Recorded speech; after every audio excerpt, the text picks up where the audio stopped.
So the question is the sum of two numbers is 8. Determine the numbers if the sum of their reciprocals is 8 by 15. Okay. तो question में क्या है, sum of two natural numbers is 8. उसमें से हम क्या करेंगे, पहले कोई एक नंबर हम यहाँ पे कंसीडर कर लेंगे x. ठीक है, let one number be x.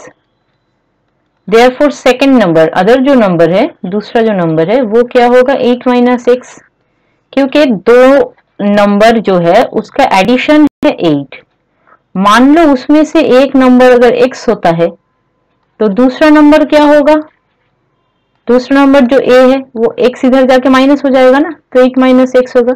तो जो दो नंबर था a और b, उसमें से b को मैंने ले लिया है x, तो a क्या बना 8 माइनस एक्स.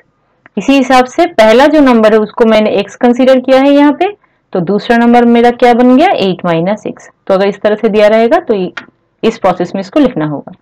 अब क्या कंडीशन क्या है यहाँ पे देखो, sum of their reciprocal is 8 by 15. ठीक है, रेसिप्रोकल मतलब 1 बाई द नंबर.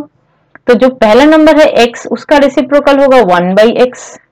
दूसरा नंबर जो है 8 माइनस एक्स उसका रेसिप्रोकल है 1 बाई 8 माइनस एक्स. ठीक है, अब दोनों का सम क्या हो रहा है 8 अपॉन 15. ये अब इसको सॉल्व करेंगे. सॉल्व करने के लिए पहले नीचे क्या हो जाएगा, एलसीएम हो जाएगा. कॉमन कुछ नहीं है तो दोनों का प्रोडक्ट एलसीएम बनेगा. अब जब दोनों का प्रोडक्ट एलसीएम होता है तो ये x और ये x, दोनों x कैंसिल हो जाने से 8 माइनस एक्स वाला जो पार्ट है वो यहाँ पे 1 के साथ मल्टीप्लाई होके 8 माइनस एक्स बनेगा.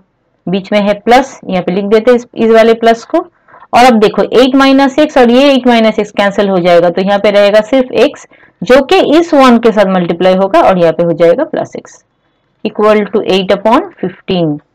Now you can see that we can cancel out this. तो ये वाला लाइन यहाँ पे क्या बन रहा है, ऊपर सिर्फ 8 बाई दोनों को नीचे का ये जो पार्ट है ना मल्टीप्लाई कर देते हैं, 8x minus x square equal to इस साइड बन जाता है 8 by 15. Now we can cancel both the upper part, दोनों सेम है.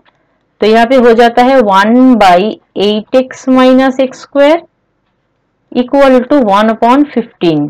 नाउ क्रॉस मल्टीप्लाई, इन दोनों को क्रॉस मल्टीप्लाई करेंगे तो यहाँ पे क्या हो जाएगा 8x minus x square equal to 15. 15 को इस साइड में लेके आते हैं तो फिर हो जाएगा minus x square plus 8x, क्योंकि 8x के आगे प्लस है कुछ नहीं है मतलब, और ये 15 जो है इस साइड में आके हो जाएगा माइनस 15.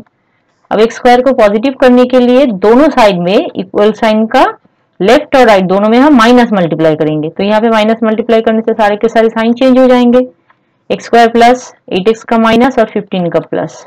और यहाँ पे राइट में 0 के साथ अगर हम -1 मल्टीप्लाई कर भी देंगे तो भी ये 0 ही रह जाएगा. तो ये बना हमारा फाइनल क्वाड्रेटिक इक्वेशन. अब इसको सॉल्व करके हमको x का वैल्यू लाना है, वो मैं यहाँ पे कर रही हूँ. ठीक है, इस साइड से, इस राइट वाले पोर्शन में.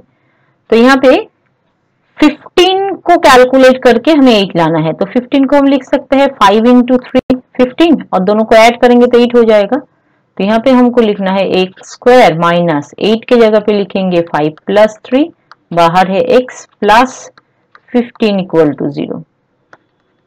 ठीक है, तो इसके बाद हमको क्या करना है, यहाँ पे x square minus 5x minus 3x plus 15 equal to 0 लिखना है, जिसमें से यहाँ पे फर्स्ट दो टर्म में से हम x कॉमन लेंगे और सेकंड दो टर्म में से -3 कॉमन लेने से ये अंदर का जो पार्ट है ये वाला ये सेम आ जाएगा.